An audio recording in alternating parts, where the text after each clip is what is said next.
चार लाइन भूमिका में कहना बा।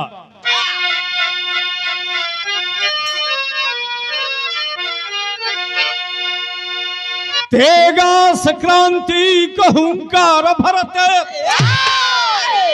यदुवंश योद्धा महावीर लोरी, उनसे भी नामी हुआ बाहुबल से, उनका ही बेटा दिलावर अभोरी, शादी किए बीरजा मंजरी से, सानी बुलागित का छक्का छोड़ा, मारा गया करुण हाथी संग निर्मल, गौरा का डंका जगत में बजाए।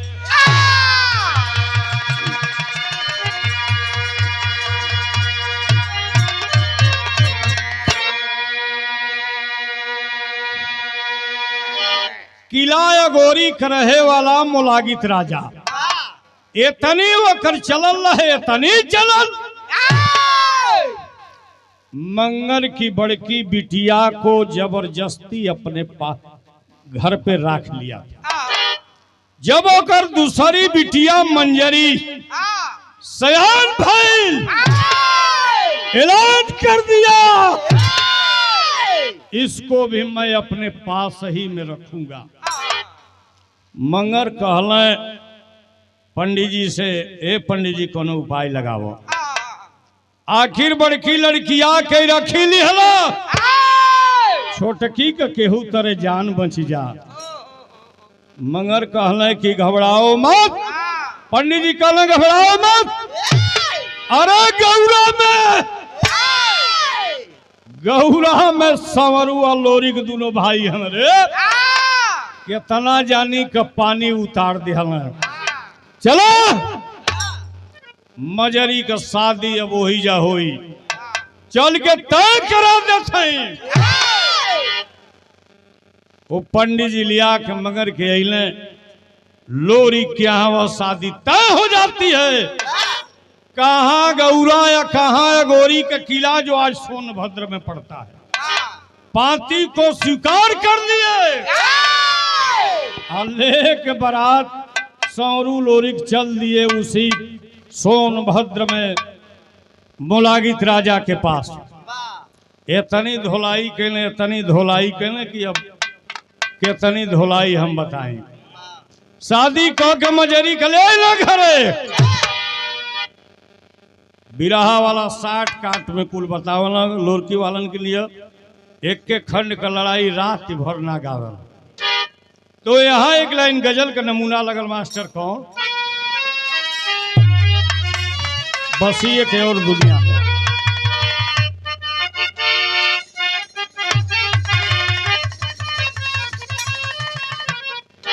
वह गजल का लाइन लगल का, बसी एक और दुनिया है इसी संसार के।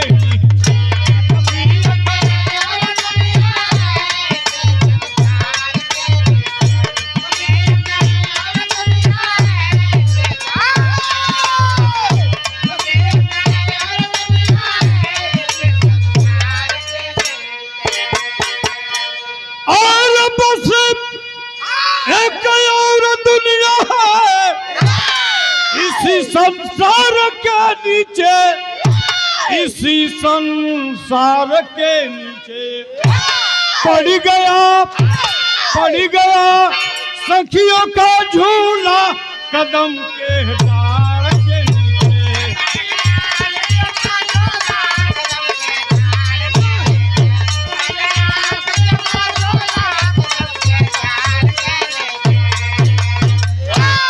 यही तो गजल के लाइन रहा, लेकिन भाव लगल कैसे कि बाहर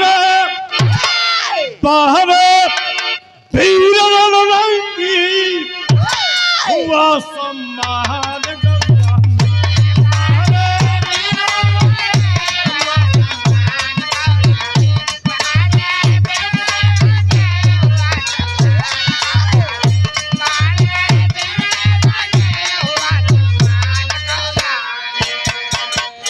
बाहर वीर रणरंगी हुआ सम्मान गौरा में।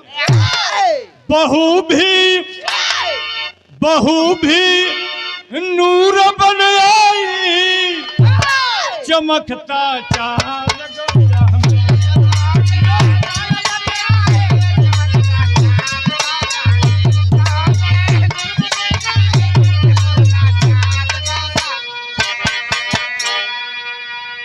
लोरी जब मजरी का बियाह करके गौरा में लेके आई ना, बड़ा गौरा के लोगों ने उनका सम्मान किया।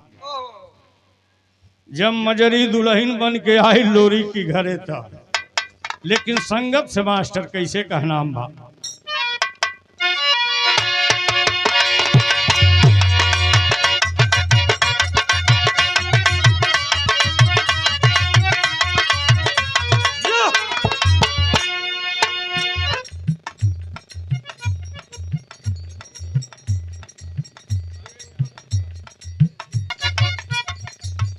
वीर धरा पर वीर लोरी का सम्मान हुआ, दली पर मोला गीत का बेटा भी जवान हुआ।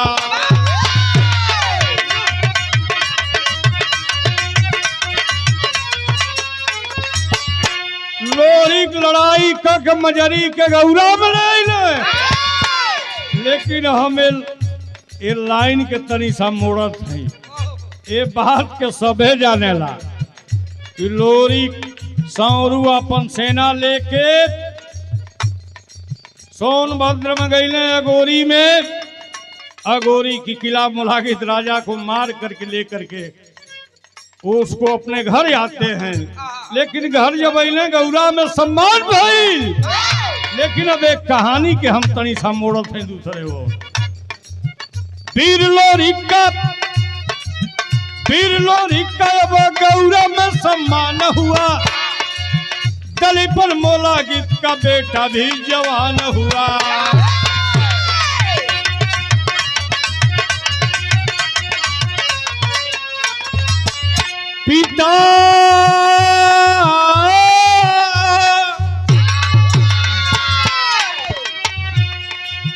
पिता की हार सुन के वीर बौखलाया है, पिता की हार सुन के वीर बौखलाया है, पति संग मंगल को कैद करवाया है।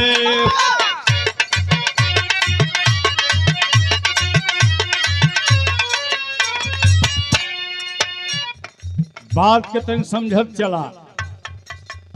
ये हर मजरी के जब लेक लोरी कैले गौरा में बड़ा इनका सम्मान भइल। धीरे धीरे समय बीते लगल।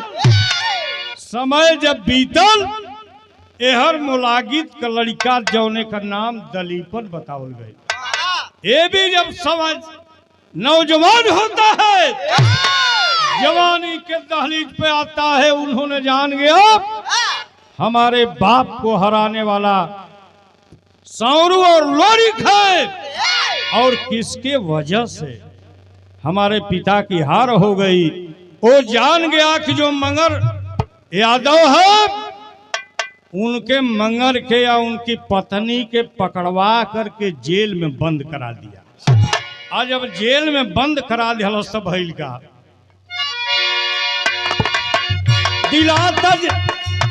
दिलाता जेल में अब रूखा वो भोजनिया हो, तड़पते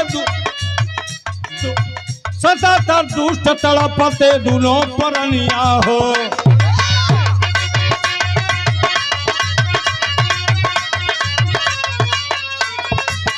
वही जेल में आदेश दे दिया कि इनको रूखा भोजन देना है, न दाल देना है न सब्जी देना है। वही जेल में दोनों मंगर आ मंगर का दुल्हन आपन दुख के काटत तालो।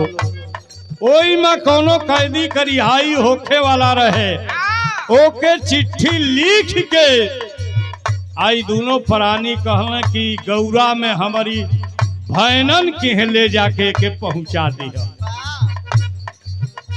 भैनन के पहुंचा दी। भैल का इधर गौरा में सौरू लोरी का अवसान हुआ, इधर गौरा में सौरू लोरी का अवसान हुआ। अभोरी चंद्रजीत देवाजीत का ऐलान हुआ।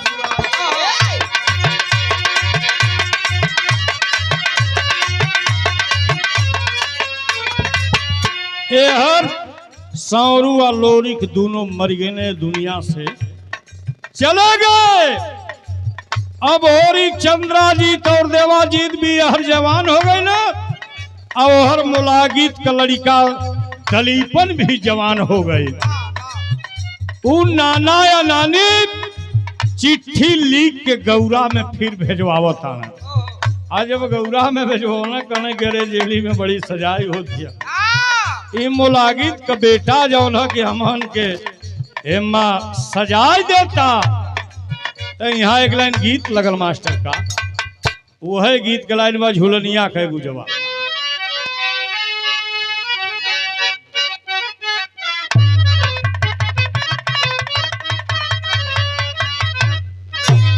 वह गीत के लाइन लगल कौन मास्टर संकेत कैले और झूलनिया का गुजवा।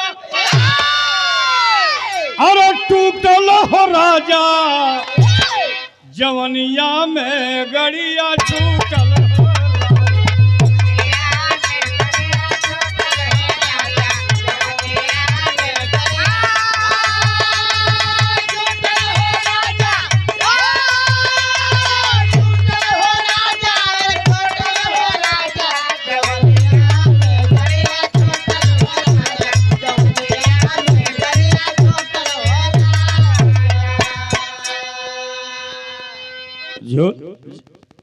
झूलनिया कह गुजवा टूटल हो राजा जवनिया में गड़िया। अबे चिट्ठी के जब अब होरी का चंद्राजीत तो के पावत आने तब भइल का और दुखवा कयाइल ननियौरा सपाती धधकी गईली तब पीरवन का।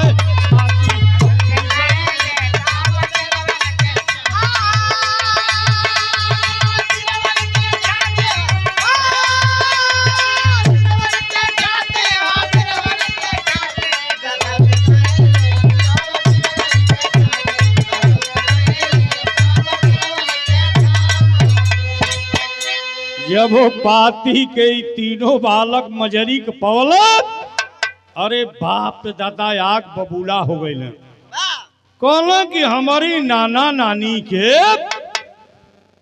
ई जेल में सतावता। वो चिठिया में का लिखले रहना, अरे जेलिया में झंके नाना या नानी खेल नाना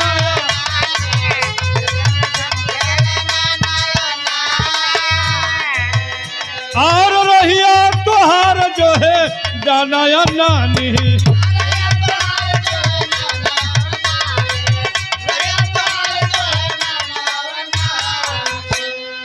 और चलो जवान, और चलो जवान फिर चाहत बाती दादा की गईली तब पीरवन।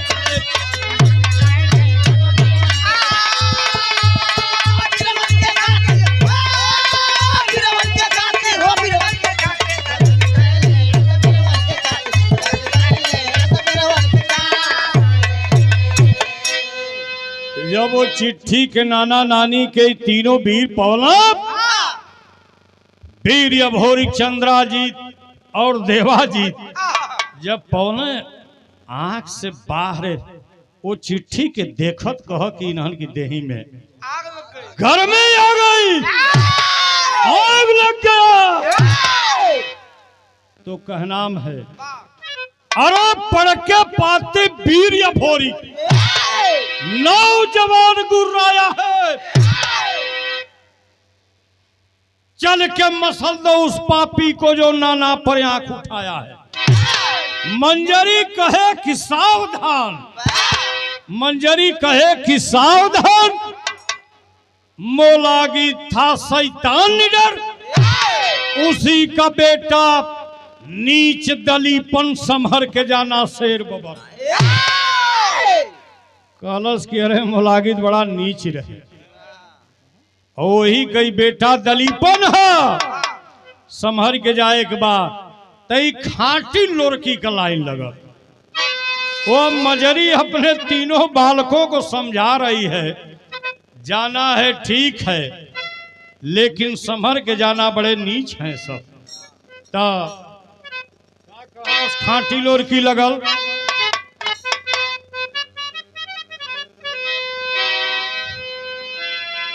अरे कहलस कि ये बेटा हैरनवा लड़ते हो,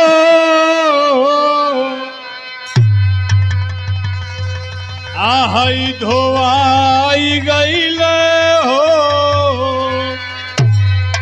आ देखब से नूरा हो हमार। अरे अब ना हम चाहत बाणी हो, आ वही आगिया में जा रे मुर्दू। मजरी अपनी बेटन के समझावत बा कि रने गाहत में लड़त में सौरू लोरी के दुनिया से चली गई ना। अब हम ना चाहतन कि हमरो लड़का वही आगी में जाके जरा, लेकिन वीर या भोरी कहाँ उसे बर्दाश्त होके। कहलस कि माई तनिको चिंता कैले के जरूरत न हो, ई तो तीनों लड़का नौजवान हो गए रे, बाबू से तनिको कम वीरताई हमनों के अंदर न बा। तो यहाँ गीत का लाइन बदल गई मास्टर। गीत का लाइन बा कौन बजा के आओ।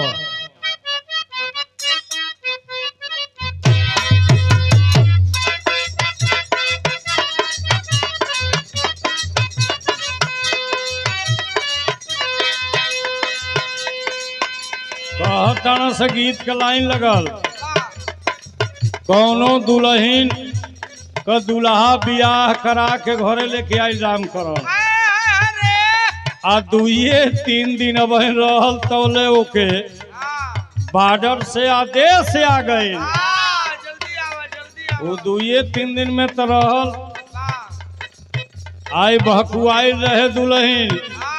दुल्हनिया का सास जौन रहे बड़ा पुजारी रहे, सोचलस कि एकर ले चल के मन बहलाई। चिरौरी मिनती को के ले गई भोलेनाथ की मंदिर में, आओ दुर्गा जी की मंदिर में। आ जब बाघ को मुंह देखलस पत्थरे का बावल, बहु भक्त से दुल्हनिया वही जा गिर गई। आ जब गिर गई पानी का छिट्टा मार के ससुई अपनी पतोहिया के जगावत बा। कहलस कि अरे पत्थरे का मूर्ति है, कौनो सही का थोड़ा है कि तो के काटी। तब दुल्हनिया कहत बका, अरे का पगला गईलू ना मैया, का पगला गईलू।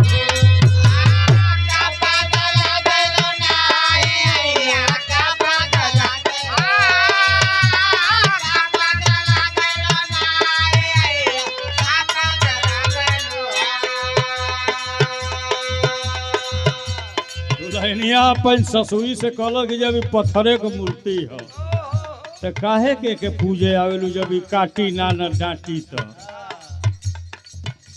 बतावत बा दुल्हनिया। जौन पत्थरा के काटे पत्थर कटवा,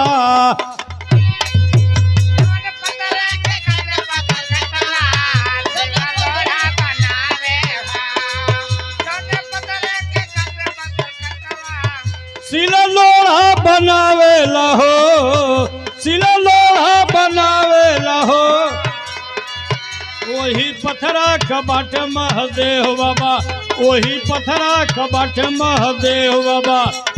कैसे का दूधवा पी गई हो,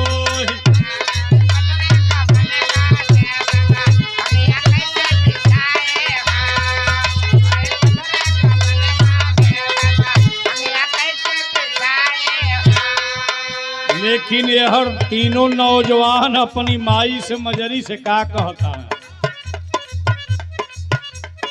का पगला गैलू नाय माई का पगला गैलू हो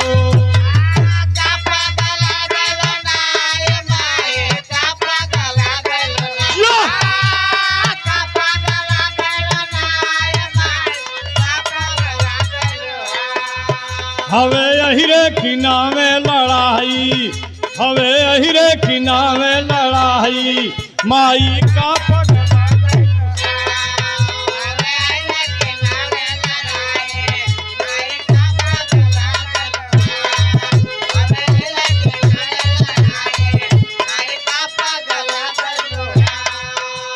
ये तीनों वीर कहला सखी अहिरे की नामे ही लड़ाइए न हो जाए दे माई ओहू के देख लिया जाई बाबूजी हमार जब मुलागित के देखल तो दलीपन के हमन के देख लिया जाए नाना नानी के जाके छोड़ई में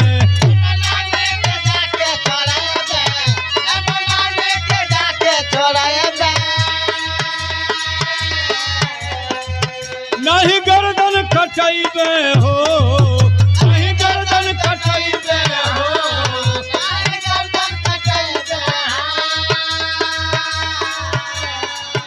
नहीं के बाबू से कम वीरताई नहीं के बाबू से कम वीरताई माई का पगला गैलू हो नहीं के बाबू से कम वीरताई माई का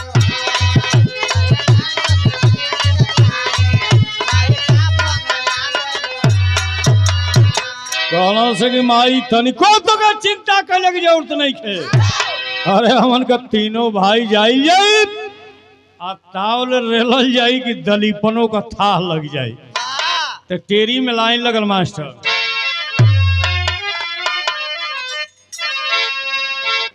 अरे जवानी अब तूफानी बन गई अरे जवानी अब तूफानी बन गई कवले खून का आंसू अरे है नाना नानी जवानी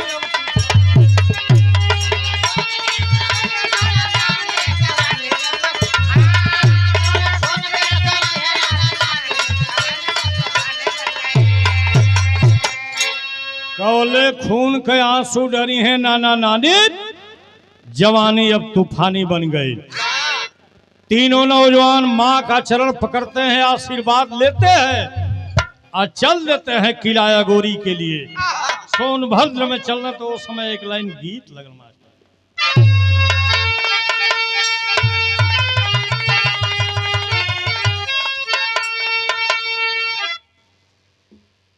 तीनों नौजवान चलना उस समय के गीत बा हमारे मास्टर साहब संकेत कहने का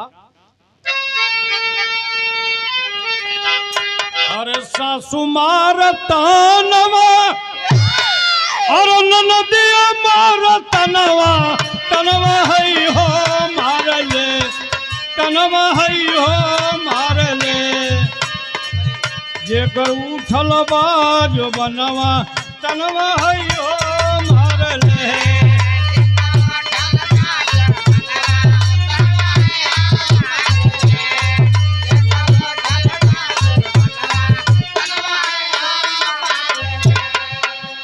ई त गीत का लाइन रहल तनी मनी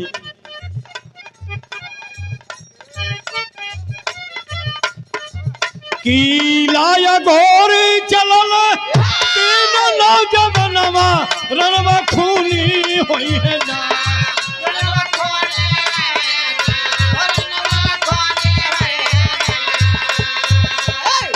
चाहे चली जाई परनवा रणवा खूनी होई है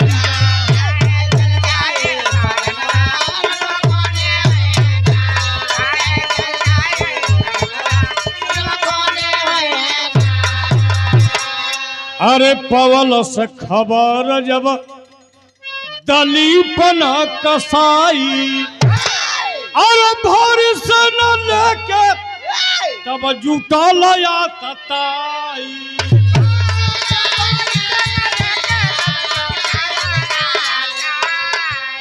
अरे तेगा टकराई लोहा अरे गरजपा का गनवा रणवा खूनी रणवा खूनी होना 16 बरस तबा गगनवा।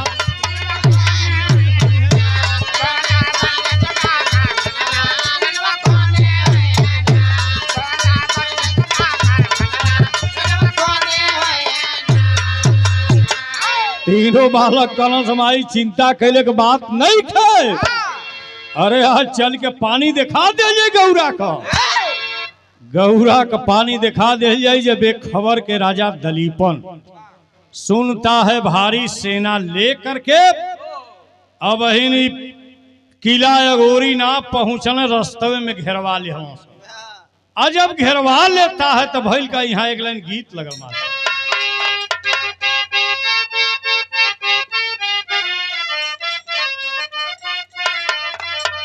वह गीत के लाइन लगल जो मास्टर संकेत के हैं। अरे तोरा नैहर में कि तोरा नैहर में अरे दू गई यार बारे तोरा संग ना जइबे।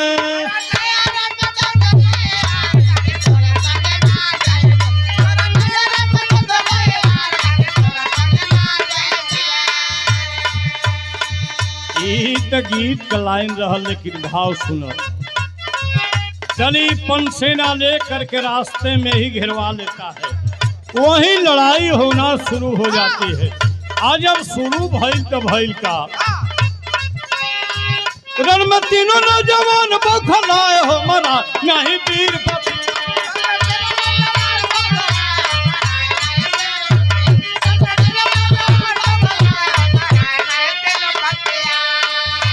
अरे कवन सूझत नहीं क्या। अरे हवा उपाय हो मराई नाही वीर पपिया। लड़ाई दिन भर भइल शाम को बंद हो गई। शाम को बंद भइल होत सवेरे फिर लड़ाई होने वाली है। तब तक कोई आ करके खबर बताता है। क्या खबर बताता है कि राजा दलीपन का नारी सती बाए भाई आ वही की बोल पर जियल बा कसाई।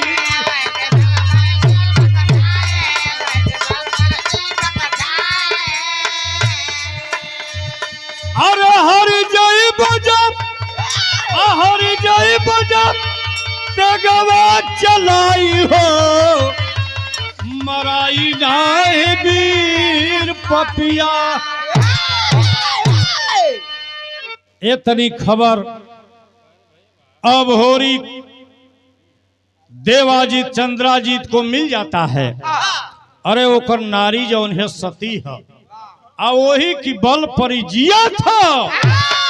आ जवले ओइजा से तोहन उनके कोनो आशीर्वाद ना मिली तौले न मराई आ केतनो तेगा तोहन चलेबे लड़ाई में सफलता ना मिली। त्यालहा में लाइन लगल मास्टर कैसे।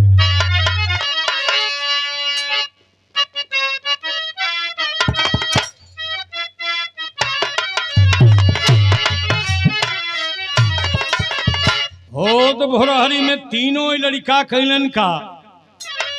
अरे भोरवा पहरवा तीनों चल बाल करिया बाबू।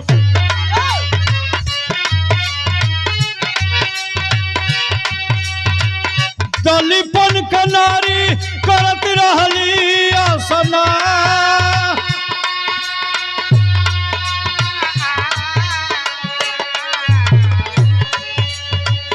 शिव का पूजनिया कई के बैठल महारनिया बाबू। मनवा मकर भोले बाबा के धिया।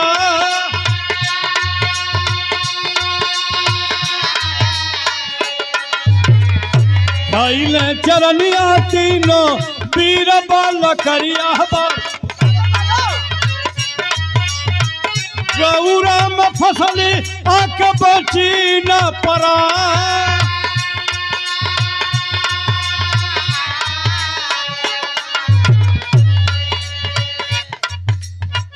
पाके कसाई मामी तोरो सजनवा भैया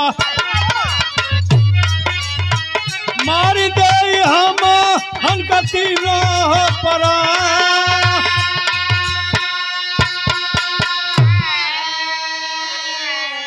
जाके चौचक तीनों लड़का अपनी मामी दलीपन की औरत के पांव पकड़ते हैं, कहलन की मामी हमन का न्याय खातिर के लड़ाई करत हैं, जा न्याय के लिए लड़ाई कर रहे हैं और तोर दुल्हा जौन बा असली कसाई बा, न्याय खातिर करे हम ओइली लड़ैया मामी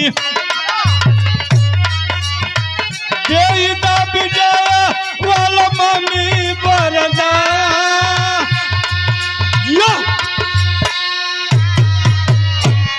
कहना से मामी आज हमन का धर्म ना बचे, विजय के लिए हम लोगों को वरदान आप दे दीजिए। मामी वह दलीपन की औरत कहती है, सुनो बच्चे, मैं सत्य का साधक हूं, कभी अन्यायी का मैं साथ नहीं देता हूं और आप लोग तो पद में हमारे बहने लगोगे, जाओ तुम लोगों को विजय का वरदान देता हूं। मैं कभी अन्यायी का साथ नहीं देता हूं। तो आल्हा नंबर 2 लगल मास्टर, आल्हा नंबर 2। अरे बजा है बाजा मार मार का, बजा है बाजा मार मार का, धूल सपाट दिए मैदान खचखचेगा चले समर में, लाख लाख गिरे तैयार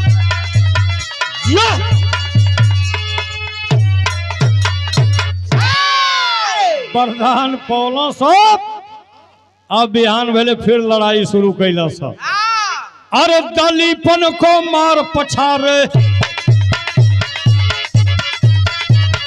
गौरा वाला वीर जवान बजल बताने खिलाया गोरी, धनमंजरी के लाल। मामी जब ओकर वरदान दिल लड़ाई शुरू कैले, आज जब लड़ाई शुरू कैले, इतना मरलों से दलीपन को भी मार करके उस रणभूमि में पस्त कर देते हैं सब। लगल बजे वही किला अगोरी में, अरे बारे धन्य मंजरी का तीनों लाल। आखिर सब सारी सेना को मार करके भगा देते हैं। ओकरी बाद जेल से जा करके अपने नाना नानी को भी छुड़ाते हैं। तो खड़ी में लाइन लिखे,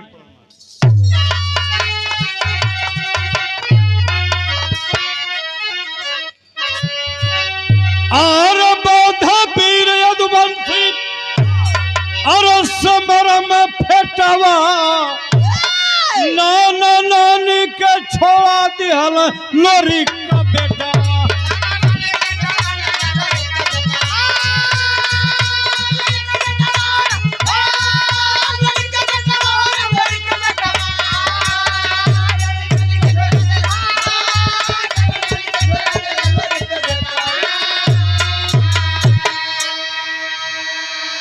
नाना नानी के छोड़ा देहल लोरी का बेटवा। ये लिए अपनी बिरादरी के लोगन से हमार विशेष कहना बा, अरे सबके मिला के अहिर अरे करी है बीरताई, कब जाके झंडा समझबादी लहराई।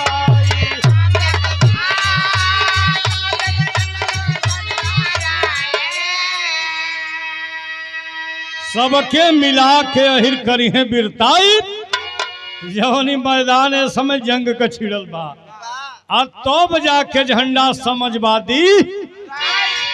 और जागा ये जवान जानी करा लेटवा, नाना नानी के छोड़ा दिहल लोरी का बेटा।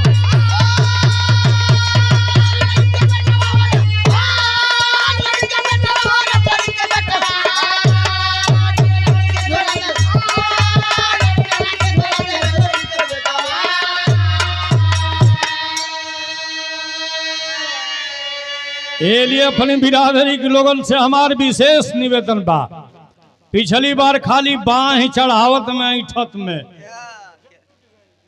ऐठन टूट गई, सबका नशा ढील हो गई। तो अब की बार ये मौका मिलल बा बढ़िया, अपने भाई को मौका दीजिए, राजभर को आगे करिए, चौहान को आगे करिए, शर्मा को आगे करिए, मौर्य को आगे करिए। खाली जिंदगी भर गांव का प्रधानी तुहन लोग लेवे के कोशिश मत कर। ई समीकरण बनावे के पड़ी, जैसे सौरू लोरिक समीकरण बनौल, समझ बात कायम कैले। अजया धोबी मेठवा चमार रूपना बारी दुबरी बाबा सारे 85 के लोगों को लेकर के और लोरिक ने समझबाद को कायम किया, तब जाकर के देश में उन्होंने बिरताई किया। तो यह मौका आ गया है सबको मिला करके ले करके चलने का। ये लिए कहना बा कि मन का मिटाओ दोष लिख के कहे कभी संतोष। अरे जवानी अब तूफानी बन गई, अरे जवानी अब तूफानी बन गई, गाँव बीरंदर कब चढ़ी पुरन का पानी।